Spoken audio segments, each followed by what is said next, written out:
When we die, our soul departs from our body.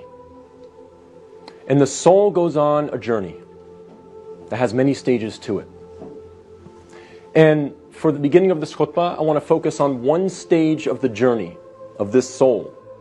And that is when the soul descends into the grave to be reunited with our bodies. And when the soul is coming down, it witnesses the janazah, the funeral. And your body is laying there on the ground, wrapped up, getting ready to be buried. And you're descending and you're seeing this, and you're hearing it, you're experiencing it. And when the people then take your body and place it in the grave, your soul descends in there, into the grave, to be reunited with your body. And then your loved ones, your friends who were there at your janazah, they will start shoveling dirt, start picking up dirt with their hands and placing it in the grave, throwing it on top of you. And you will feel it fall on top of you. And they will do this until you are completely covered up. And you will be there in the grave, covered up. And you will have consciousness. You will be alive. Not physically, obviously, but your soul will experience this. And then after your family makes some du'as, and they say some nice, kind words about you, they'll walk away. They'll leave. And you will hear their footsteps, as the Prophet, peace and blessings be upon him, said, that you will hear their footsteps as they walk away. And you will be there alone, in the grave, by yourself. Darkness, silence. What happens at that point? Two angels come to you, Munkar and Nakir. And they ask you three questions. Perhaps the most important questions you will ever be asked, and the three most important questions you will ever answer. And those questions are, what is your deen? Translated as, what is your way of life or your religion? Who is your prophet? And who is your Lord?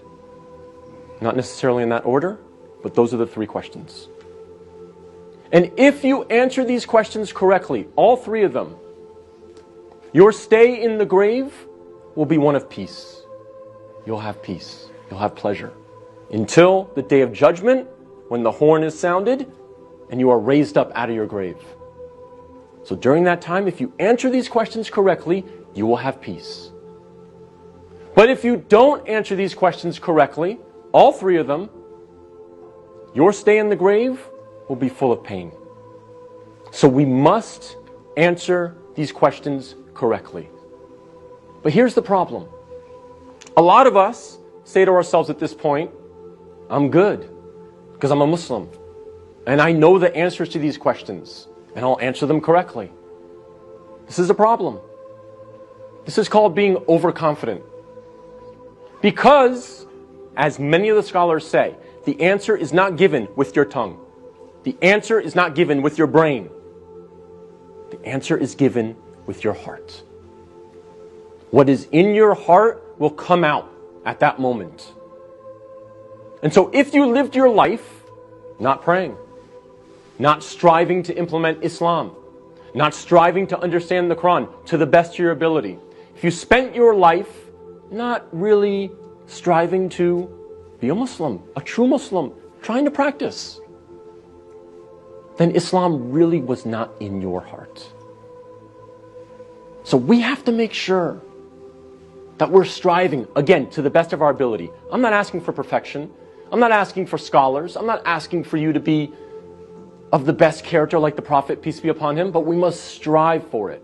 So that on that day, when these angels come to us and they ask us these questions, what is in our heart will naturally come forward. The answers, the correct answers, will come forth.